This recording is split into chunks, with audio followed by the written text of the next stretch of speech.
ನಾಮವಚನಕ್ಕೆ ದಿನಗಣನೆ ಶುರುವಾಗ್ತಾ ಇದ್ದಂತೆ ಹೆಚ್ಚಾಯಿತು ಆಕಾಂಕ್ಷಿಗಳ ಲಾಬಿ. ಬೀದಿಗೆ ಇಳಿದ ಅಭಿಮಾನಿಗಳು, ಸಿದ್ದು ಡಿಕೆಶಿ ಭೇಟಿಗೆ ನಿಂತ ನಾಯಕರು, ಹೈಕಮಾಂಡ್ ಮಟ್ಟದಲ್ಲೂ ಭಾರೀ ಪ್ರಯತ್ನ. ಹಾಗಾದ್ರೆ ಸಚಿವ ಸ್ಥಾನ ಉಳಿಸಿಕೊಳ್ಳೋದ್ಯಾರು, ಕುರ್ಚಿ ಬಿಡೋದ್ಯಾರು, ಹೊಸಬರಲ್ಲಿ ಯಾರಿಗೆಲ್ಲ ಮಣೆ? ಸಿದ್ದು ಕೋಟಾದಲ್ಲಿ ಯಾರು, ಡಿಕೆ ಕೋಟಾದಲ್ಲಿ ಯಾರು?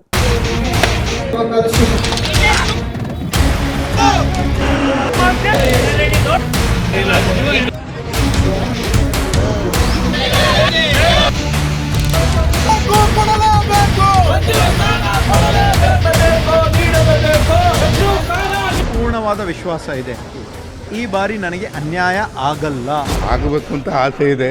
ಏನಾಗ್ತದೆ ನೋಡ್ಬೇಕು. ಅದನ್ನು ಇಂಥ ಸಮಯದಲ್ಲಿ ಹೊಸೊಬ್ಬರಿಗೂ ಕೂಡ ಒಂದು ಅವಕಾಶ ಆಯಿತು ಅಂತಂದರೆ ಸಚಿವ ಸಂಪುಟದಲ್ಲಿ ಹೊಸ ಉರುಪು ಬಂದಂಗೆ ಆಗ್ತದೆ. ಮುಖ್ಯಮಂತ್ರಿ ಮತ್ತು ಎಲ್ಲ ನಾಯಕರ ಮೇಲೆ ಒತ್ತಡ ಹಾಕಿದ್ದೀವಿ. ನಮ್ಮ ಜಿಲ್ಲೆಗೆ ಮಂತ್ರಿ ಕೊಡಬೇಕು ಅಂತ ಹೇಳಿದ್ವಿ. ಈ ಸಮ ಅವಕಾಶ ಕೊಡಲಿಲ್ಲ ಅಂದ್ರೆ ಮುಂದೆ ಕಾಂಗ್ರೆಸ್ ಕಷ್ಟ ಆಗುತ್ತೆ ನಮ್ಮ ಮಾತುಗಳನ್ನು ಕೂಡ. ಯಾರು ಕೈ ಬಿಡ್ತಾರೆ, ಯಾರು ತಗೋತಾರೆ ಅಂತ ಹೇಳ್ತಾರೆ. ಎಲ್ಲ ಹೈಕಮಾಂಡಿಂದ ಲಿಸ್ಟ್ ಬಂದಂತೆ ನಾವು ತಗೋಬೇಕು ಅಂತ ಹೇಳಿದೀವಪ್ಪ. ನಾವೆಲ್ಲ ಒಳ್ಳೆ ಗೈಡ್ ಮಾಡ್ತೀವಿ, ಎಲ್ಲ ಒಳ್ಳೆ ಎಕ್ಸ್ಪೀರಿಯನ್ಸ್ ಇದೆ ನಮಗೂ. ಬೇಡಿಕೆ ಇಟ್ಟಿದ್ದೀನಿ ಅನ್ನೋದಕ್ಕಿಂತ ನಾನು ನಿರೀಕ್ಷೆನಲ್ಲಿ ಇದ್ದೀನಿ. ನಾವು ಮನವಿ ಮಾಡಕ್ಕೆ ಹೋಗ್ತಾ ಇದ್ದೀವಿ. ನಿರೀಕ್ಷೆ ಇದೆ ಸರ್, ನಿರೀಕ್ಷೆ ಇದೆ. ಜಿಲ್ಲೆಗೆ ಕೊಡ್ಬೇಕಲ್ಲ ಪ್ರಾಧಾನ್ಯತೆ. ನನಗೂ ಬೇಕು, ನಾನ್ಯಾಕೆ ಬಿಟ್ಟು ಕೊಡ್ಲಿ, ನನಗೆ ಯಾಕೆ ಕೊಡಲ್ಲ? ಸದ್ಯ ರಾಜ್ಯ ಕಾಂಗ್ರೆಸ್ನಲ್ಲಿ ನಾಯಕರು ಇದೇ ಮಾತುಗಳನ್ನ ಹೇಳ್ತಾ ಇದ್ದಾರೆ. ಸಚಿವ ಸ್ಥಾನಕ್ಕಾಗಿ ಧ್ವನಿ ಎತ್ತಿರೋ ನಾಯಕರು, ಬೆಂಬಲಿಗರು, ಅಭಿಮಾನಿಗಳಿಂದ ಪ್ರತಿಭಟನೆಗಳನ್ನ ಮಾಡಿಸ್ತಾ ಇದ್ದಾರೆ. ಹೊಸಬರು ಸಚಿವ ಸ್ಥಾನದ ಭರವಸೆಯಲ್ಲಿದ್ದಾರೆ. ಇದರಿಂದ ಯಾರಿಗೆ ಕೊಡೋದು, ಯಾರಿಗೆ ಬಿಡೋದು ಎಂಬಂತಾಗಿದೆ ಕಾಂಗ್ರೆಸ್ ಪರಿಸ್ಥಿತಿ.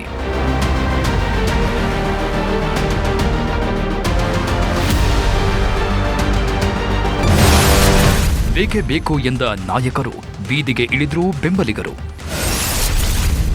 ಮೂವರ ಕೋಟಾ ಯಾರಿಗೆ ಪಟ್ಟ? ಸಚಿವ ಸ್ಥಾನಕ್ಕಾಗಿ ಹೇಗಿದೆ ಲಾಭಿ? ಡಿಕೆ ಜೊತೆ 11 ಮಂದಿ ಪ್ರಮಾಣ. ಮೊದಲಿಗೆ ಯಾರಿಗೆಲ್ಲ ಸಿಗುತ್ತೆ ಸ್ಥಾನ? ರಾಜಕೀಯದಲ್ಲಿ ಕೆಲವೊಂದು ಹಂತಗಳಿರುತ್ತೆ. ಮೊದಲಿಗೆ ದೊಡ್ಡವರ ಕಣ್ಣಿಗೆ ಬೀಳಬೇಕು, ನಂತರ ಪಕ್ಷದಲ್ಲಿ ಗುರುತಿಸಿಕೊಳ್ಬೇಕು, ಅನಂತರ ಟಿಕೆಟ್ ಗಿಟ್ಟಿಸಿಕೊಳ್ಳೋದು, ಆ ನಂತರ ಶಾಸಕರಾದ ನಂತರ ಸಚಿವ ಸ್ಥಾನ, ಅವಕಾಶ ಸಿಕ್ಕರೆ ಡಿಸಿಎಂ, ಕೊನೆಗೆ ಸಿಎಂ. ಎಲ್ಲ ರಾಜಕಾರಣಿಗಳು, ಎಲ್ಲ ಪಕ್ಷದ ಕಾರ್ಯಕರ್ತರಿಗೂ ಅದೇ ಆಸೆ ಇದ್ದೇ ಇರುತ್ತೆ. ಈಗ ಕಾಂಗ್ರೆಸ್ನಲ್ಲಿ ಶಾಸಕರಾಗಿರೋರಿಗೆ ಇಂಥ ಆಸೆಗಳು ಹುಟ್ಟಿಕೊಂಡಿವೆ. ಡಿಕೆ ಶಿವಕುಮಾರ್ ನೇತೃತ್ವದಲ್ಲಿ ಹೊಸ ಸಂಪುಟ ರಚನೆ ಆಗ್ತಾ ಇತ್ತು. ನಮಗೊಂದು ಅವಕಾಶ ಸಿಕ್ಬಿಟ್ರೆ ಅಂತ ಆಸೆಗಣ್ಣಿನಿಂದ ನೋಡ್ತಾ ಇದ್ದಾರೆ. ಇನ್ನೂ ಕೆಲವರು ಸಚಿವ ಸ್ಥಾನ ಪಡೆಯಲೇಬೇಕು ಅಂತ ಪಣ ತೊಟ್ಟವರಂತೆ ಪ್ರಯತ್ನ ಪಡ್ತಾ ಇದ್ದಾರೆ. ಈಗಾಗಲೇ ಸಚಿವರಾಗಿರೋರು ಅದನ್ನ ಉಳಿಸಿಕೊಳ್ಳೋ ಪ್ರಯತ್ನ ಮಾಡ್ತಾ ಇದ್ದಾರೆ.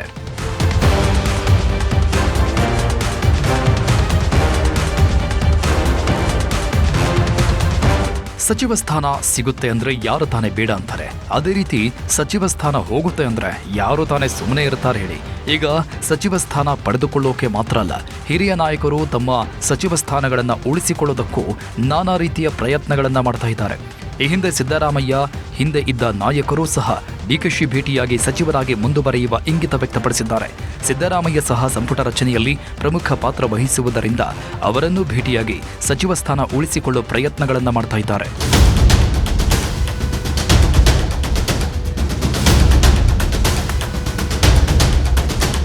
ಒಂದು ಕಡೆ ನಿಯೋಜಿತ ಮುಖ್ಯಮಂತ್ರಿ ಡಿಕೆಶಿ ಭೇಟಿ, ಮತ್ತೊಂದು ಕಡೆ ಸಿದ್ದರಾಮಯ್ಯ ಅವರ ಭೇಟಿ.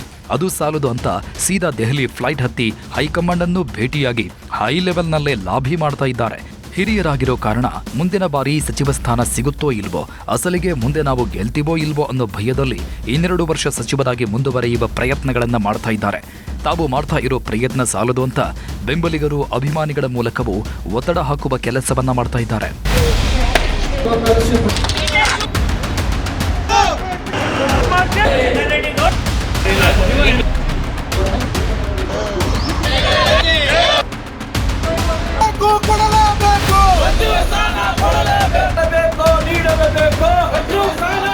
ಮಂತ್ರಿಗಿರಿಗಾಗಿ ಬಹುತೇಕ ಎಲ್ಲ ಕಡೆ ಶಾಸಕರ ಬೆಂಬಲಿಗರು, ಕಾರ್ಯಕರ್ತರು ಪ್ರೊಟೆಸ್ಟ್ ಶುರುವಾಗಿದೆ.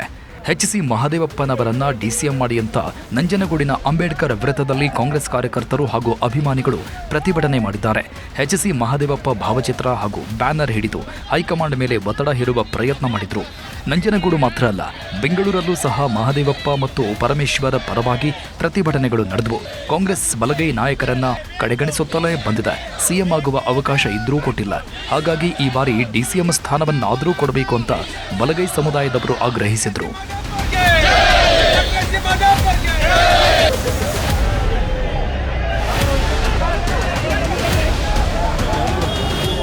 ನಾವೆಲ್ಲರೂ ಕೂಡ ಒಗ್ಗೂಡಿ ಇವತ್ತು ಮೈಸೂರು ಜಿಲ್ಲೆಯಾದ್ಯಂತ ಒಂದು ದೊಡ್ಡ ಸಂಚಲನವನ್ನು ಮತ್ತು ಕಾಂಗ್ರೆಸ್ಗೆ ಎಚ್ಚರಿಕೆಯನ್ನು ಕೊಡ್ತಕ್ಕಂಥ ಈ ಹೋರಾಟ. ಒಂದು ಗಟ್ಟಿ ಧ್ವನಿ ಯಾರಪ್ಪ ಅಂತ ಹೇಳಿದ್ರೆ ಎಚ್.ಸಿ. ಮಹದೇವಪ್ಪ. ಇವತ್ತು ನಮ್ಮ ಸ್ಥಿತಿ ಏನಾಗಿದೆ, 6 ಬಾರಿ MLA ಆಗಿ 4 ಬಾರಿ ಮಿನಿಸ್ಟರ್ ಆಗಿ ಇವತ್ತು ಒಂದು ಸಚಿವ ಸ್ಥಾನಕ್ಕೋಸ್ಕರ ಇವತ್ತು ನಾವು ಬೀದಿಲಿ ನಿಂತ್ಕೊಂಡು ಹೋರಾಟ ಮಾಡ್ತಕ್ಕಂಥ ಪರಿಸ್ಥಿತಿಯನ್ನು ಯಾಕೆ ಕಾಂಗ್ರೆಸ್ ಮಾಡ್ತಾ ಇದೆ? ಸನ್ಮಾನ್ಯ ಎಚ್.ಸಿ. ಮಹದೇವಪ್ಪನವ್ರಿಗೆ ಏನು ಡಿ.ಕೆ. ಶಿವಕುಮಾರ್ ಅವರ ಸಂಪುಟದಲ್ಲಿ ಅವ್ರಿಗೆ ಉನ್ನತವಾದಂಥ ಸಚಿವ ಸ್ಥಾನವನ್ನು ಕೊಡಬೇಕು, ಡೆಪ್ಟಿ ಸಿಎಂ ಕೊಡಬೇಕು ಅಂತಕ್ಕಂಥದ್ದು ಒಕ್ಕೂರಿನ ಒತ್ತಾಯ. ಇದು ಒಂದ್ ಕಡೆ ಇದು ಎಲ್ಲ ಒಂದ್ ಕಡೆ ಇನ್ನೂ ಅವ್ರ ಹೆಸರು ಪ್ರಸ್ತಾಪ ಆಗ್ತದೆ ಅಂತಕ್ಕಂಥದಕ್ಕೋಸ್ಕರ ನಾವು ಬೀದಿ ನಿಂತ್ಕೊಂಡು ಹೋರಾಟ ಮಾಡ್ತಾ ಇದ್ದೀವಿ. ಈ ಬಾರಿ ಸಚಿವ ಸಂಪುಟದಿಂದ ಡಾಕ್ಟರ್ ಎಚ್.ಸಿ. ಮಹದೇವಪ್ಪ ಅವರನ್ನ ಕೈ ಬಿಡುವ ಸಾಧ್ಯತೆ ಇದೆ ಅನ್ನೋ ಮಾತುಗಳು ಕೇಳಿ ಬರ್ತಾ ಇವೆ. ಸಿದ್ದರಾಮಯ್ಯ ಬಣದಲ್ಲಿ ಗುರುತಿಸಿಕೊಂಡಿದ್ದ ಮಹದೇವಪ್ಪ ಅವರನ್ನ ಕೈಬಿಟ್ಟು ಹೊಸಬರಿಗೆ ಮಣೆ ಹಾಕಲು ಡಿಕೆಶಿ ಮತ್ತು ಹೈಕಮಾಂಡ್ ಮುಂದಾಗಿದೆಯಂತೆ. ಅದೇ ಕಾರಣಕ್ಕೆ ಈಗ ಸಚಿವ ಸ್ಥಾನ ಉಳಿಸಿಕೊಳ್ಳಲು ಇನ್ನಿಲ್ಲದ ಪ್ರಯತ್ನ ಮಾಡ್ತಾ ಇದ್ದಾರೆ ಮಹದೇವಪ್ಪ. ಡಿಕೆಶಿ ಸಿದ್ದರಾಮಯ್ಯರನ್ನ ಭೇಟಿಯಾಗಿ ಈಗ ಅವರ ಜೊತೆಯಲ್ಲೇ ದೆಹಲಿಗೂ ತೆರಳಿದ್ದಾರೆ. ಜೊತೆಗೆ ತಮ್ಮ ಪುತ್ರನನ್ನು ದೆಹಲಿಗೆ ಕರೆದುಕೊಂಡು ಹೋಗಿದ್ದಾರಂತೆ. ಹಿರಿಯ ಪ್ಲಸ್ ದಲಿತ ಬಲಗೈ ಸಮುದಾಯದ ಕೋಟಾದಲ್ಲಿ ತಮಗೆ ಸ್ಥಾನ ನೀಡಬೇಕು ಅನ್ನೋದು ಮಹದೇವಪ್ಪ ಅವರ ಒತ್ತಾಯವಾಗಿದೆ.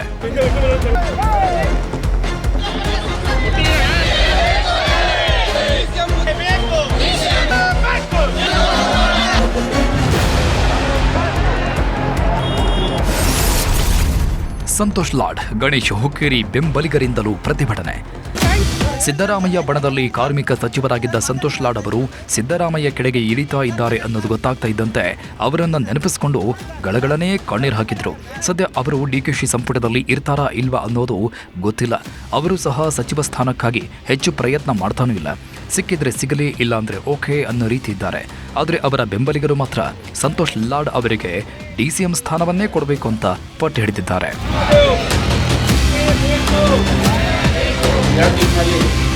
ಸಂತೋಷ್ ಲಾಡ್ ಸೈದ್ಧಾಂತಿಕ ಬದ್ಧತೆಯುಳ್ಳವರು, ತುಂಬಾ ವಿಚಾರಗಳನ್ನು ತಿಳಿದುಕೊಂಡಿರುವಂತವರು. ಅವರು ಸಚಿವರಾಗಿ ಸಂಪುಟದಲ್ಲಿ ಇದ್ರೇನೆ ಉತ್ತಮ. ಆದರೆ ಅವರು ಸಿದ್ದು ಟೀಮ್ನಲ್ಲಿ ಗುರುತಿಸಿಕೊಂಡಿರೋದ್ರಿಂದ ಡಿಕೆಶಿ ಅವರನ್ನ ಸೇರಿಸಿಕೊಳ್ತಾರಾ ಇಲ್ವಾ ಅನ್ನೋದು ಸಂಶಯ ಮೂಡಿಸಿದೆ.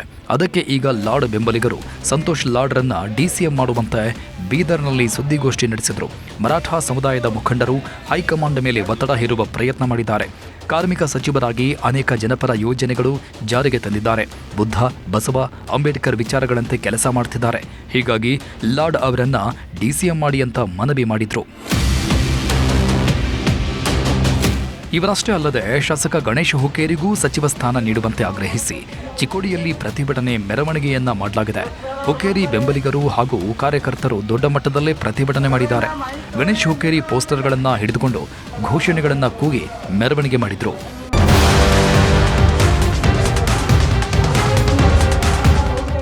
ಎಐಸಿಸಿ ಅಧ್ಯಕ್ಷ ಮಲ್ಲಿಕಾರ್ಜುನ ಖರ್ಗೆ ಪುತ್ರ ಪ್ರಿಯಾಂಕ್ ಖರ್ಗೆ ಪರವಾಗಿಯೂ ಭಾರೀ ಬೆಂಬಲ ವ್ಯಕ್ತವಾಗ್ತಾ ಇದೆ.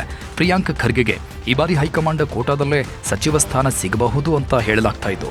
ಅದರ ಹೊರತಾಗಿ ಅಭಿಮಾನಿಗಳು, ಬೆಂಬಲಿಗರು ಸಹ ಅವರಿಗೆ ಡಿಸಿಎಂ ಸ್ಥಾನ ಕೊಡಬೇಕು ಅಂತ ಒತ್ತಾಯಿಸ್ತಾ ಇದ್ದಾರೆ. ಪ್ರಿಯಾಂಕ್ ಅವರನ್ನ ಉಪಮುಖ್ಯಮಂತ್ರಿ ಮಾಡುವಂತೆ ಕುರುಬ ಸಮುದಾಯ ಒತ್ತಾಯಿಸಿದೆ. ಅಫಜಲ್ಪುರ ಕಾಂಗ್ರೆಸ್ ಮುಖಂಡ ಜೆಎಂ ಕೊರಬು ನೇತೃತ್ವದಲ್ಲಿ ಮಲ್ಲಿಕಾರ್ಜುನ ಖರ್ಗೆ ಅವರನ್ನ ಭೇಟಿ ಮಾಡಿದ ಮುಖಂಡರು ಈ ರೀತಿಯ ಮನವಿ ಸಲ್ಲಿಸಿದ್ದಾರೆ. ಪ್ರಿಯಾಂಕ್ ಖರ್ಗೆ ಉತ್ತಮ ಕೆಲಸ ಮಾಡ್ತಿದ್ದಾರೆ, ಅವರಿಗೆ ಉಪಮುಖ್ಯಮಂತ್ರಿ ಸ್ಥಾನ ಕೊಡಬೇಕು ಅಂತ ಒತ್ತಾಯ ಮಾಡಿದ್ರು.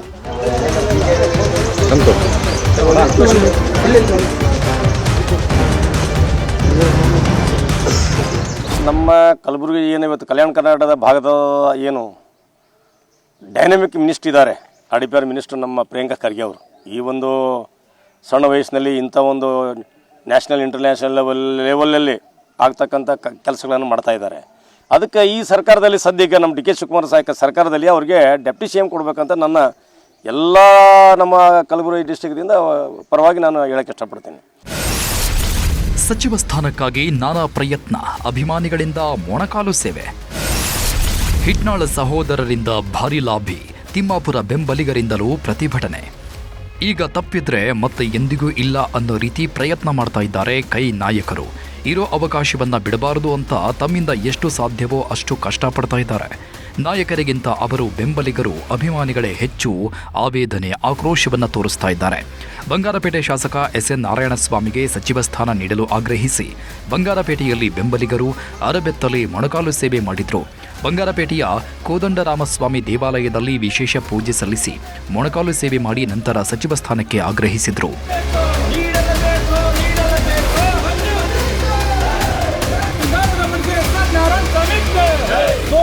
ಮತ್ತೊಂದು ಕಡೆ ಕೋಲಾರ ಕೈ ನಾಯಕರ ನಡುವೆ ಸಚಿವ ಸ್ಥಾನಕ್ಕೆ ಭಾರೀ ಪೈಪೋಟಿ ಏರ್ಪಟ್ಟಿದೆ.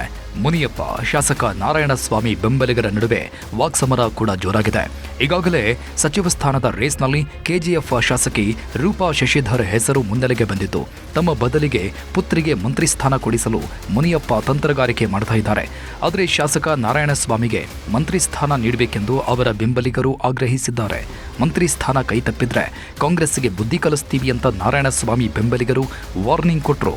ದಯಮಾಡಿ ಕಾಂಗ್ರೆಸ್ ಪಕ್ಷದ ವರಿಷ್ಠರು ಈಗೇನು ನಾವು KH ಮುನಿಯಪ್ಪರವನ್ನು ದೂಷಣೆ ಮಾಡೋದಕ್ಕೆ ಹೋಗೋದಿಲ್ಲ. ನಾವು ಬರೀ ತಮ್ಮ ಮಗಳನ್ನು ಏನು ನಮ್ಮ ಸಂಪುಟ ಇದರಲ್ಲಿ ಸಂಪುಟ ಮಂತ್ರಿಮಂಡಲದಲ್ಲಿ ಮಿನಿಸ್ಟ್ರ್ ಮಾಡೋದಕ್ಕೆ ಸೀಮಿತ ಆದರೆ ಈ ಸಮುದಾಯಕ್ಕೆ ತಾವು ಮಾಡಿದಂಥ ದುರಂತ ಅಂತ ನಾವು ತಿಳ್ಕೊಳ್ತೀವಿ. ದಯಮಾಡಿ ನಾವು ವರಿಷ್ಠರಲ್ಲಿ ಮನವಿ ಮಾಡ್ತೀವಿ, ನಮ್ಮ ಬಂಗಾರಪೇಟೆ ಕ್ಷೇತ್ರದ ಎಸ್ಎನ್ ನಾರಾಯಣಸ್ವಾಮಿ ಅವರಿಗೆ ಈ ಸಮುದಾಯದಲ್ಲಿ ಅನ್ಯಾಯ ಆಗಿದೆ. ಮುಂದೆ ಬರ್ತಕ್ಕಂಥ ಸಂಪುಟ ಪುನರಚನೆ ಅಥವಾ ಈಗ ನಡೀತಕ್ಕಂಥ ಬೆಳವಣಿಗೆಯಲ್ಲಿ ಪ್ರಥಮ ಬಾರಿಗೆ ನಮ್ಮ ಎಸ್ಎನ್ ನಾರಾಯಣಸ್ವಾಮಿ ಅವರಿಗೆ ಸಂಪುಟ ದರ್ಜೆ ಮಂತ್ರಿಮಂಡಲದಲ್ಲಿ ಸೇರಿಸ್ಕೋಬೇಕು ಅಂತೇಳಿ. ರಾಜ್ಯ ನಾಯಕತ್ವ ಬದಲಾದ ಬೆನ್ನಲ್ಲೇ ಸಚಿವಾಕಾಂಕ್ಷಿಗಳ ಪಟ್ಟಿಯೂ ಬೆಳೆಯುತ್ತಿದೆ. ಬಾಗಲಕೋಟೆ ಜಿಲ್ಲೆಗೂ ಮಂತ್ರಿಗಿರಿ ನೀಡಬೇಕು ಅನ್ನೋ ಆಗ್ರಹ ಕೇಳಿ ಬಂದಿದೆ. ಇದರಿಂದ ಸಿದ್ದರಾಮಯ್ಯ ಸಂಪುಟದಲ್ಲಿ ಸಚಿವರಾಗಿದ್ದ ತಿಮ್ಮಾಪುರಿಗೆ ಢವಢವ ಶುರುವಾಗಿದೆ. ನಮ್ಮ ನಾಯಕರನ್ನ ಮತ್ತೆ ಸಂಪುಟಕ್ಕೆ ಸೇರಿಸಿಕೊಳ್ಳಿ ಅಂತಿರೋ ಬೆಂಬಲಿಗರು ತಿಮ್ಮಾಪುರ ಪರ ಪ್ರತಿಭಟನೆ ನಡೆಸಿದ್ದಾರೆ. ಮತ್ತೊಂದು ಕಡೆ ವಿಜಯಾನಂದ ಕಾಶ್ಯಪ್ಪನವರ್, ಶಾಸಕ JT ಪಾಟೀಲ್ ಕೂಡ ಸಂಪುಟ ಸೇರಲು ಲಾಬಿ ನಡೆಸ್ತಾ ಇದ್ದಾರಂತೆ. ಈ ಒಂದು ಎಡಗೈ ಸಮುದಾಯದವನ್ನು ನೀವು ಕೈ ಬಿಡ್ಲಿಕ್ಕೆ ಹೋಗ್ಬೇಡ್ರಿ. ಈ ಸರ್ಕಾರದ ಒಂದು ಸಚಿವ ಸಂಪುಟದಲ್ಲಿ ಸನ್ಮಾನಿಸಿ RB ತಿಮ್ಮಾಪುರ ಸಾಹೇಬರಾಗಿರ್ತಕ್ಕಂಥ ಅವ್ರನ್ನ ಒಂದು ನಮ್ಮ ಸಮುದಾಯದ ಪ್ರಶ್ನಾರ್ಥಿ ನಾಯಕರಾಗಿರ್ತಕ್ಕಂಥ ಅವರಿಗೆ ಈ ಒಂದು ಸಚಿವ ಸಂಪುಟದಲ್ಲಿ ಅವರಿಗೆ ಈ ಉಪಮುಖ್ಯಮಂತ್ರಿ ಸ್ಥಾನ ನೀಡಲೇಬೇಕಂತ ಇವತ್ತಿನ ದಿವಸ ನಾವೆಲ್ಲರೂ ಅವರಿಗೆ ಒಕ್ಕೂಲಿನಿಂದ ಒಂದು ಬೆಂಬಲವನ್ನು ಇವತ್ತಿನ ದಿವಸ ನೀಡ್ತಾ ಇದ್ದೇವೆ. ಮಂತ್ರಿಗಿರಿಗಾಗಿ ಹಿಟ್ನಾಳ ಸಹೋದರರು ಸಹ ಭಾರಿ ಲಾಭಿ ಮಾಡ್ತಿದ್ದಾರೆ. ಪದೇ ಪದೇ ದೆಹಲಿಗೆ ಹೋಗ್ತಾ ಇರೋ ಹಿಟ್ನಾಳ ಬ್ರದರ್ಸ್ ಮಂತ್ರಿಗಿರಿ ಸಿಗಲೇಬೇಕು ಅಂತ ಭಾರೀ ಚರ್ಚೆಗಳನ್ನು ನಡೆಸ್ತಾ ಇದ್ದಾರಂತೆ. ಕೊಪ್ಪಳದಲ್ಲಿ ಮಂತ್ರಿಗಿರಿಗಾಗಿ ಈಗಾಗಲೇ ತಂಗಡಗಿ ಬಸವರಾಜ ರಾಯರೆಡ್ಡಿ ನಡುವೆ ಫೈಟ್ ನಡೀತಾ ಇದೆ. ಭಾನುವಾರ ಶಾಸಕ ಹಿಟ್ನಾಳ ದೆಹಲಿಗೆ ಹೋದ್ರೆ ಸೋಮವಾರ ಸಂಸದ ರಾಜಶೇಖರ್ ಹಿಟ್ನಾಳ್ ಕೂಡ ದೆಹಲಿಗೆ ತೆರಳಿದ್ದಾರೆ. ಹಿಟ್ನಾಳ ಸಹೋದರರ ಈ ನಡೆ ಮತ್ತೆ ಚರ್ಚೆಗೆ ಗ್ರಾಸವಾಗಿದೆ. ದೆಹಲಿಗೆ ಹೊರಟ ನಾಯಕರು ಸಚಿವ ಸ್ಥಾನಕ್ಕಾಗಿ ಕೊನೆ ಪ್ರಯತ್ನ. ಕೇಳಿದ್ರೇನೆ ಕೊಡಲ್ಲ, ಇನ್ನು ಸುಮ್ಮನೆ ಇದ್ರೆ ಕೊಡ್ತಾರ, ಮೌನವಾಗಿದ್ರೆ ಮಾತಾಡೋರಿಗೆ ಸ್ಥಾನ ಸಿಗಬಹುದು ಅನ್ನೋ ಭಯದಲ್ಲಿ ಎಲ್ಲರೂ ಧ್ವನಿ ಎತ್ತಿದ್ದಾರೆ. ಸಿಕ್ಕಿದ್ರೆ ಸಿಗಲಿ, ಬಿಟ್ರೆ ಬಿಡ್ಲಿ, ಪ್ರಯತ್ನವಂತೂ ಮಾಡೋಣ ಅಂತ ಒಂದಷ್ಟು ಮಂದಿ ಸಚಿವ ಸ್ಥಾನವನ್ನ ಕೇಳಿದ್ದಾರೆ. ಇದೆಲ್ಲದರ ಮಧ್ಯೆ ಅತಿ ಹೆಚ್ಚು ಪ್ರಯತ್ನಗಳನ್ನು ಮಾಡ್ತಾ ಇರೋದು ಹಿರಿಯ ನಾಯಕರು. ಅವರಿಗೆ ಸಿದ್ದು, DKಶಿ ಸಹ ಸುಲಭವಾಗಿ ಕೈಗೆ ಸಿಗ್ತಾರೆ. ಹೈಕಮಾಂಡ್ ಸಹ ಅವರಿಗೆ ಪರಿಚಯ. ಹಾಗಾಗಿ ಎಲ್ಲ ಕಡೆಯಿಂದಲೂ ಪ್ರಯತ್ನಗಳನ್ನು ಮಾಡ್ತಾ ಇದ್ದಾರೆ. ಸಚಿವ ಸ್ಥಾನಕ್ಕಾಗಿ ಕೊನೆ ಪ್ರಯತ್ನ ಮಾಡೋಣ ಅಂತ ದೆಹಲಿ ಫ್ಲೈಟ್ ಹತ್ತಿದ್ದಾರೆ.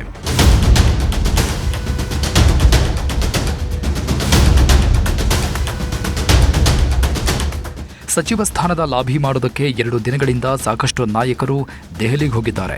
ಜೂನ್ 3ಕ್ಕೆ DKಶಿ CM ಆಗಿ ಪ್ರಮಾಣ ವಚನ ತೆಗೆದುಕೊಳ್ತಿದ್ದಾರೆ. ಹಾಗೆ ಮಂತ್ರಿಮಂಡಲ ಸಹ ಫೈನಲ್ ಆಗಲಿದೆ.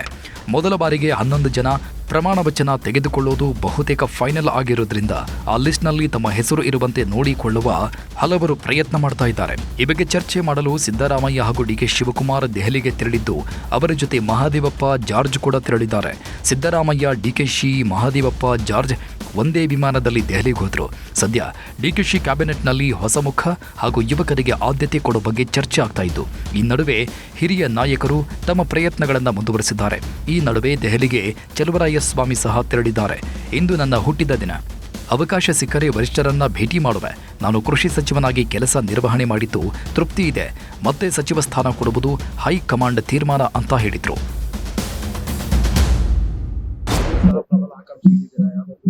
ಪಕ್ಷ ತೀರ್ಮಾನ ನಮ್ದೇನಿಲ್ಲ. ಪಕ್ಷ ತೀರ್ಮಾನಕ್ಕೆ ಏನಾಗುತ್ತೆ ಅದೇ ಸಿಕ್ಕರೆ ಭೇಟಿ ಆಗ್ತೀವಿ. ಗೊತ್ತಿಲ್ಲ, ಅದೇ ಎಲ್ಲ ನಮ್ಮ AICC ನೋಡಿ ಆಗದೇ ಇಲ್ಲ ಅನ್ನೋದನ್ನ DK ಶಿವಕುಮಾರ್ ಸಿದ್ದರಾಮಯ್ಯ ಎಷ್ಟು ಸ್ಮೂತಾಗಿ ಹ್ಯಾಂಡಲ್ ಮಾಡಿದ್ರು. ನಮ್ಮ ಪಕ್ಷ DCMಗಳು ಮಾಡ್ತಾರೋ, ಮಂತ್ರಿಗಳು ಕೊಡ್ತಾರೋ, ಯಾರು ಕೊಡ್ತಾರೋ ಅದೆಲ್ಲವೂ ನಮ್ಮ ಪಕ್ಷ ಸಮರ್ಥವಾಗಿ ಸಮಾಧಾನವಾಗಿ ತೀರ್ಮಾನ ಮಾಡ್ತಾರೆ. ತಮ್ಮವರ ಪರವಾಗಿ ಸ್ವಾಮೀಜಿಗಳಿಂದಲೂ ಲಾಭಿ. ನಾಯಕರು ಮಾತ್ರ ಅಲ್ಲ, ತಮ್ಮ ತಮ್ಮ ಸಮುದಾಯಗಳ ನಾಯಕರ ಪರವಾಗಿ SC ST ಹಿಂದುಳಿದ ವರ್ಗಗಳ ಸ್ವಾಮೀಜಿಗಳು ಬ್ಯಾಟಿಂಗ್ ಮಾಡ್ತಾ ಇದ್ದಾರೆ. ಬೋವಿ, ವಾಲ್ಮೀಕಿ, ಕುರುಬ, ಮಡಿವಾಳ ಸೇರಿದಂತೆ ವಿವಿಧ ಹಿಂದುಳಿದ ವರ್ಗಗಳ 21 ಮಂದಿ ಸ್ವಾಮೀಜಿಗಳು ಸಿದ್ದರಾಮಯ್ಯರನ್ನ ಭೇಟಿ ಮಾಡಿ ಚರ್ಚೆ ನಡೆಸಿದ್ದಾರೆ. KPCC ಅಧ್ಯಕ್ಷ ಸ್ಥಾನ, ಸಂಪುಟದಲ್ಲಿ ಹಿಂದುಳಿದ ವರ್ಗಕ್ಕೆ ಪ್ರಾತಿನಿಧ್ಯ ಸೇರಿದಂತೆ ಹಲವು ವಿಚಾರಗಳ ಬಗ್ಗೆ ಚರ್ಚೆ ನಡೆದಿದೆ. ಸತೀಶ್ ಜಾರಕಿಹೊಳಿ ಪರ ಸ್ವಾಮೀಜಿಗಳು ಬ್ಯಾಟ್ ಬೀಸಿದ್ದು, ಸತೀಶ್ಗೆ KPCC ಅಧ್ಯಕ್ಷ ಸ್ಥಾನದ ಜೊತೆಗೆ ಮಂತ್ರಿ ಸ್ಥಾನ ನೀಡಬೇಕು, ಅಹಿಂದ ವರ್ಗಕ್ಕೂ ಸಂಪುಟದಲ್ಲಿ ಹೆಚ್ಚಿನ ಸ್ಥಾನಮಾನ ನೀಡುವಂತೆ ಆಗ್ರಹಿಸಿದ್ರು. ಹಿಂದುಳಿದ ವರ್ಗಗಳ ನಾಯಕರಲ್ಲಿ ಸತೀಶ್ ಜಾರಕಿಹೊಳಿಗೆ ಸಚಿವ ಸ್ಥಾನ ಸಿಗಬಹುದು. ಆದರೆ ಅವರು ಸಚಿವ ಸ್ಥಾನ ಪ್ಲಸ್ KPCC ಅಧ್ಯಕ್ಷ ಸ್ಥಾನ ಎರಡನ್ನೂ ಕೇಳ್ತಾ ಇದ್ದು, ಹೈಕಮಾಂಡ್ ಕೇವಲ ಒಂದನ್ನು ಆಯ್ಕೆ ಮಾಡಿಕೊಳ್ಳುವಂತೆ ತಿಳಿಸಿದೆಯಂತೆ.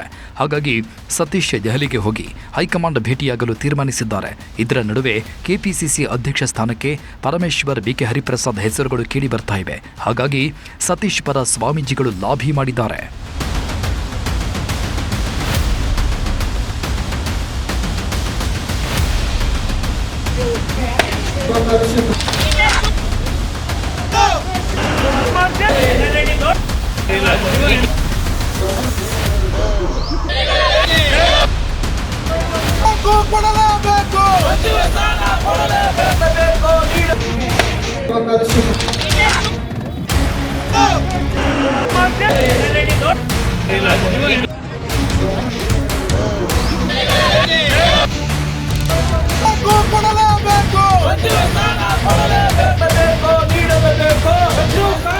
ಪೂರ್ಣವಾದ ವಿಶ್ವಾಸ ಇದೆ, ಈ ಬಾರಿ ನನಗೆ ಅನ್ಯಾಯ ಆಗಲ್ಲ. ಆಗಬೇಕು ಅಂತ ಆಸೆ ಇದೆ, ಏನಾಗ್ತದೆ ನೋಡ್ಬೇಕು ಅದನ್ನು. ಇಂಥ ಸಮಯದಲ್ಲಿ ಹೊಸೊಬ್ರಿಗೂ ಕೂಡ ಒಂದು ಅವಕಾಶ ಆಯಿತು ಅಂತಂದರೆ ಸಚಿವ ಸಂಪುಟದಲ್ಲಿ ಹೊಸ ಉರುಪು ಬಂದಂಗೆ ಆಗ್ತದೆ. ಮುಖ್ಯಮಂತ್ರಿ ಮತ್ತು ಎಲ್ಲ ನಾಯಕರ ಮೇಲೆ ಒತ್ತಡ ಹಾಕಿದ್ದೀವಿ. ನಮ್ಮ ಜಿಲ್ಲೆಗೆ ಮಂತ್ರಿ ಕೊಟ್ಟೇ ಕೊಡಬೇಕು ಅಂತ ಹೇಳಿದ್ವಿ. ಈ ಸುಮ್ಮನೆ ಅವಕಾಶ ಕೊಡಲಿಲ್ಲ ಅಂದ್ರೆ ಮುಂದೆ ಕಾಂಗ್ರೆಸ್ ಕಷ್ಟ ಆಗುತ್ತೆ ನಮ್ಮ ಮಾತುಗಳನ್ನು ಕೂಡ. ಯಾರು ಕೈ ಬಿಡ್ತಾರೆ, ಯಾರು ತಗೋತಾರೆ ಅಂತ ಹೇಳ್ತಾರೆ. ಅದೆಲ್ಲ ಹೈಕಮಾಂಡಿಂದ ಲಿಸ್ಟ್ ಬಂದಂಗೆ. ನಾವು ತಗೋಬೇಕು ಅಂತ ಹೇಳಿದೀವಪ್ಪ, ನಾವೆಲ್ಲ ಒಳ್ಳೆ ಗೈಡ್ ಮಾಡ್ತೀವಿ, ಎಲ್ಲ ಒಳ್ಳೆ ಎಕ್ಸ್ಪೀರಿಯನ್ಸ್ ಇದೆ ನಮಗೂ. ಬೇಡಿಕೆ ಇಟ್ಟಿದ್ದೀನಿ ಅನ್ನೋದಕ್ಕಿಂತ ನಾನು ನಿರೀಕ್ಷೆನಲ್ಲಿ ಇದ್ದೀನಿ. ನಾವು ಮನವಿ ಮಾಡಕ್ಕೆ ಹೋಗ್ತಾ ಇದ್ದೀವಿ. ನಿರೀಕ್ಷೆ ಇದೆ ಸರ್, ಈ ಬಾರಿ ನಿರೀಕ್ಷೆ ಇದೆ. ಜಿಲ್ಲೆಗೆ ಕೊಡ್ಬೇಕಲ್ಲ ಪ್ರಾಧಾನ್ಯತೆ. ಸಿಎಂ ಬದಲಾಗಿದ್ದಾರೆ, ಹೊಸ ಸಂಪುಟ ರಚನೆ ಆಗ್ತಾ ಇದೆ. ಈ ಬಾರಿ ಎಲ್ಲವೂ ಹೊಸದಾಗಿ ಇರಲಿ ಅನ್ನೋದು ಹೈಕಮಾಂಡ್ ಬಯಕೆ. ಆದರೆ ಹೊಸಬರ ಜೊತೆಗೆ ಹಿರಿಯರು ಇರಲಿ ಅನ್ನೋದು DKಶಿ ಆಸೆ. ಈಗಾಗಲೇ ಸಚಿವರಾಗಿದ್ದವರಿಗೂ ಮತ್ತೆ ಆದ್ಯತೆ ಕೊಡಿ ಅನ್ನೋದು ಸಿದ್ದು ಒತ್ತಾಯ. ಹಾಗಾಗಿ ಈ ಬಾರಿ ಸಚಿವ ಸಂಪುಟ ಹೇಗಿರಲಿದೆ ಅನ್ನೋದು ಭಾರೀ ಕುತೂಹಲ ಕೆರಳಿಸಿದೆ. ಹಿರಿಯರಿಗೆ ಮೊದಲ ಆದ್ಯತೆ, 11 ಮಂದಿ ಹೆಸರು ಫಿಕ್ಸ್ ಆಯ್ತಾ? ಜಾತಿ ಸಮೀಕರಣದ ಕ್ಯಾಬಿನೆಟ್, ಯಾರಿಗೆ ಲಕ್, ಯಾರಿಗೆ ಶಾಕ್? KPCC ಸಾರಥ್ಯ, DCM ಆಯ್ಕೆ, ಹೇಗಿದೆ ಹೈಕಮಾಂಡ್ ಲೆಕ್ಕಾಚಾರ? ಎಲ್ಲ ಶಾಸಕರು ಹೈಕಮಾಂಡ್ ಹೇಳಿದಂತೆ ಕೇಳ್ತೀವಿ ಅಂತಾರೆ, ಹೈಕಮಾಂಡ್ ತೀರ್ಮಾನಕ್ಕೆ ಬದ್ಧ ಅಂತಾರೆ. ಆದರೆ ಸಚಿವ ಸ್ಥಾನದ ವಿಚಾರದಲ್ಲಿ ಮಾತ್ರ ಹೈಕಮಾಂಡ್ಗೆ ಸೆಡ್ಡು ಹೊಡೆಯಲು ನೋಡ್ತಾರೆ. ಸಚಿವ ಸ್ಥಾನ ನಿರ್ಧಾರ ಮಾಡೋದು ಹೈಕಮಾಂಡ್ ಅಧಿಕಾರ ಮಾತ್ರ ಅಲ್ಲ. ಈ ಬಾರಿ 3 ಕೋಟಾದಲ್ಲಿ ಸಚಿವರ ಆಯ್ಕೆ ಆಗುತ್ತಂತೆ. ಒಂದು ಸಿದ್ದರಾಮಯ್ಯ ಕೋಟ, ಮತ್ತೊಂದು DK ಶಿವಕುಮಾರ್ ಕೋಟ, ಇನ್ನೊಂದು ಹೈಕಮಾಂಡ್ ಕೋಟ. ಅದಕ್ಕೆ 3 ಕೋಟಾಗಳಲ್ಲಿ ಯಾವ ಕೋಟಾದಲ್ಲಾದರೂ ಸ್ಥಾನ ಪಡೆಯಬೇಕು ಅಂತ ಶಾಸಕರು ಕಷ್ಟಪಡ್ತಾ ಇದ್ದಾರೆ.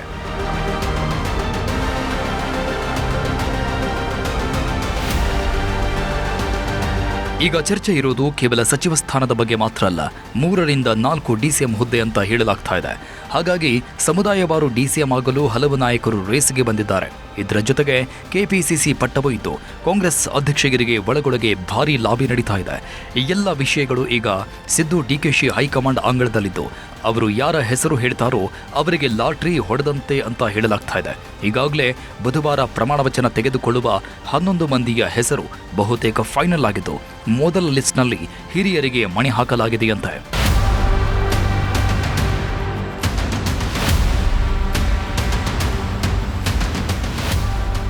ಇನ್ನು ಈ ಬಾರಿ ಸಚಿವ ಸಂಪುಟ 3 ಕೋಟಾಗಳಲ್ಲಿ ಆಯ್ಕೆ ಆಗಲಿದೆ ಅಂತ ಹೇಳಲಾಗ್ತಾ ಇದ್ದು, ಸಿದ್ದರಾಮಯ್ಯ ಮತ್ತು ಡಿಕೆಶಿ ಈಗಾಗಲೇ ತಮ್ಮ ಕೋಟಾಗಳಲ್ಲಿ ಯಾರಿಗೆ ಕೊಡಬೇಕು ಅನ್ನೋ ಲಿಸ್ಟ್ ರೆಡಿ ಮಾಡಿಕೊಂಡಿದ್ದಾರಂತೆ.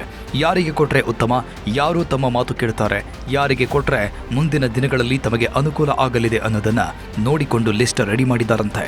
ಆದರೆ ಎಷ್ಟು ಸ್ಥಾನ, ಯಾರು ಅನ್ನೋದನ್ನ ಹೈಕಮಾಂಡ್ ಪರಿಶೀಲನೆ ನಡೆಸಿ ನಿರ್ಧಾರ ತೆಗೆದುಕೊಳ್ಳೋದ್ರಿಂದ ಈಗ ಸಿದ್ದು ಡಿಕೆಶಿ ತಂತ್ರಗಾರಿಕೆ ಮಾಡ್ತಾ ಇದ್ದಾರೆ. ಸಂಪುಟ ರಚನೆಯಲ್ಲಿ ಸಿದ್ದು ಯಾವ ರೀತಿ ತಂತ್ರಗಾರಿಕೆ ಮಾಡ್ತಾ ಇದ್ದಾರೆ ಅಂತ ನೋಡೋದಾದ್ರೆ, ತಮ್ಮ ಬೆಂಬಲಿಗರು ಸಂಪುಟದಲ್ಲಿ ಇರುವಂತೆ ಮಾಡಲು ಪ್ರಯತ್ನ ಮಾಡ್ತಾ ಇದ್ದಾರೆ. 15ಕ್ಕೂ ಅಧಿಕ ಆಪ್ತರ ಪರವಾಗಿ ಲಾಬಿ ಮಾಡ್ತಾ ಇದ್ದಾರಂತೆ. ಬೆಂಬಲಿಗರಿಗೆ ಪ್ರಬಲ ಖಾತೆಗಳಿಗೆ ಡಿಮ್ಯಾಂಡ್ ಮಾಡುವ ಸಾಧ್ಯತೆ ಇದ್ದು, ಪುತ್ರನಿಗೂ ಪ್ರಬಲ ಖಾತೆ ಕೇಳುವ ಸಾಧ್ಯತೆ ಇದೆ. 3 ಅಥವಾ 4 ಡಿಸಿಎಂ ಸ್ಥಾನಕ್ಕೆ ಡಿಮ್ಯಾಂಡ್ ಮಾಡಲಿದ್ದಾರಂತೆ. ಅಧಿಕಾರ ಬಿಟ್ಟು ಕೊಡುವಾಗ ಸಿದ್ದರಾಮಯ್ಯ ಒಂದು ಮಾತು ಹೇಳಿದ್ರು, ನಾನು ಸಿಎಂ ಪಟ್ಟದಿಂದ ಕೆಳಗೆ ಇಳಿತಾ ಇದ್ದೀನಿ, ಆದರೆ ಸಕ್ರಿಯ ರಾಜಕಾರಣದಿಂದ ಅಲ್ಲ ಅಂತ ಹೇಳಿದ್ರು. ಅತ್ತ ರಾಷ್ಟ್ರ ರಾಜಕಾರಣಕ್ಕೆ ಬನ್ನಿ ಅಂತ ಹೈಕಮಾಂಡ್ ಬಲವಂತ ಮಾಡಿದ್ರೂ ಒಪ್ಪಿರಲಿಲ್ಲ. ಅದರ ಅರ್ಥ ಸಿದ್ದು ರಾಜ್ಯದಲ್ಲೇ ಇನ್ನೂ ರಾಜಕಾರಣ ಮಾಡ್ತಾರೆ ಅನ್ನೋದೇ ಆಗಿತ್ತು. ಅದರಂತೆ ಈಗ ಹೊಸ ಸಂಪುಟದಲ್ಲೂ ತಮ್ಮ ಹಿಡಿತ ಇರುವಂತೆ ನೋಡಿಕೊಳ್ಳಲು ಸಿದ್ದರಾಮಯ್ಯ ತೀರ್ಮಾನಿಸಿದ್ದಾರೆ. ಅದಕ್ಕಾಗಿ ಡಿಕೆಶಿ ಸಂಪುಟಕ್ಕೆ ತಮ್ಮ ಬೆಂಬಲಿಗರನ್ನ ಸೇರಿಸೋ ಪ್ರಯತ್ನ ಮಾಡ್ತಾ ಇದ್ದಾರೆ. ಡಿಕೆ ಶಿವಕುಮಾರ್ ಸಹ ತಮ್ಮ ಆಪ್ತರಿಗೆ ಅಧಿಕ ಸ್ಥಾನ ಕೊಡಿಸಲು ತಂತ್ರಗಾರಿಕೆ ಮಾಡ್ತಾ ಇದ್ದಾರೆ. ಹೊಸಬರು ಹಾಗೂ ಯುವಕರಿಗೆ ಆದ್ಯತೆ ಕೊಡಿ ಅಂತ ಕೇಳಲು ಮುಂದಾಗಿದ್ದಾರಂತೆ. ಪಕ್ಷ ನಿಷ್ಠ ದಾಳ ಉರುಳಿಸಲು ಡಿಕೆಶಿ ಪ್ಲಾನ್ ಮಾಡಿದ್ದಾರೆ. ಯಾರು ಪಕ್ಷ ನಿಷ್ಠರಿದ್ದಾರೆ ಅವರಿಗೆ ಸ್ಥಾನ ಕೊಡಿಸಲು ರೆಡಿಯಾಗಿದ್ದಾರಂತೆ. ಖಾತೆಗಳ ಸಮಾನ ಹಂಚಿಕೆಗೆ ಪ್ರಸ್ತಾಪ ಮಾಡಿದ್ದು, 3 ಡಿಸಿಎಂ ಪ್ರಸ್ತಾವನೆಗೆ ಬ್ರೇಕ್ ಹಾಕಿಸೋ ಪ್ರಯತ್ನ ಮಾಡಿದ್ದಾರೆ. ಸಂಪುಟದಲ್ಲಿ ತಮ್ಮ ಬೆಂಬಲಿಗರು ಹೆಚ್ಚಾಗಿದ್ದಷ್ಟು ಡಿಕೆಶಿಗೆ ಒಳ್ಳೆಯದು. ಅಲ್ಲದೆ ಸಿದ್ದು ಬೆಂಬಲಿಗರನ್ನ ಆದಷ್ಟು ಕಡಿಮೆ ಮಾಡಬೇಕು. ಅದಕ್ಕೆ ಈಗ ಪಕ್ಷ ನಿಷ್ಠೆ ದಾಳ ಉರುಳಿಸಲು ಮುಂದಾಗಿದ್ದಾರಂತೆ. ಸಿದ್ದು ಬಳಗದಲ್ಲಿ ಸಾಕಷ್ಟು ಮಂದಿ ಪಕ್ಷ ನಿಷ್ಠೆ ತೋರಿಸಿಲ್ಲ. ಅವರೆಲ್ಲ ವ್ಯಕ್ತಿಗೆ ನಿಷ್ಠೆಯಾಗಿರುವವರು. ಅವರಿಂದ ಪಕ್ಷಕ್ಕೆ ಲಾಭ ಇಲ್ಲ. ಹೊಸಬರಿಗೆ ಮಣೆ ಹಾಕಿದ್ರೆ ಉತ್ತಮ ಅಂತ ಡಿಕೆಶಿ ವಾದ ಮಾಡಿದ್ದಾರಂತೆ. ಆದರೆ ಹೈಕಮಾಂಡ್ ಯಾರಿಗೆ ಬೆಂಬಲ ಕೊಡುತ್ತೆ ಅನ್ನೋದು ಇನ್ನೂ ಗೊತ್ತಾಗಿಲ್ಲ.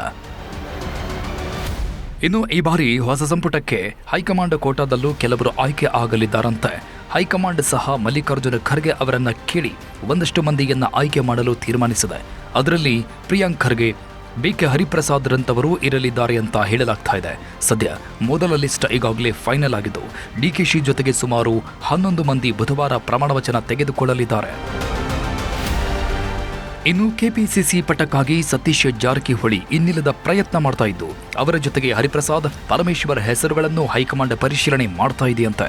ಅದೇ ರೀತಿ ಡಿಸಿಎಂ ಲಿಸ್ಟ್ ಸಹ ದಿನದಿಂದ ದಿನಕ್ಕೆ ದೊಡ್ಡದಾಗ್ತಾ ಇದ್ದು, ಪ್ರಿಯಾಂಕ್ ಖರ್ಗೆ, ಪರಮೇಶ್ವರ್, ಯತೀಂದ್ರ, ಖಾದರ್, ಜಮೀರ್ ಜೊತೆಗೆ ಈಗ ಬೇರೆ ಬೇರೆ ಹೆಸರುಗಳು ತೆರೆ ಮೇಲೆ ಬಂದಿವೆ. ಹಾಗಾಗಿ 3 ಡಿಸಿಎಂಗಳ ವಿಚಾರದಲ್ಲಿ ಹೈಕಮಾಂಡ್ ಇನ್ನಷ್ಟು ಯೋಚಿಸಲು ತೀರ್ಮಾನಿಸಿದೆಯಂತೆ.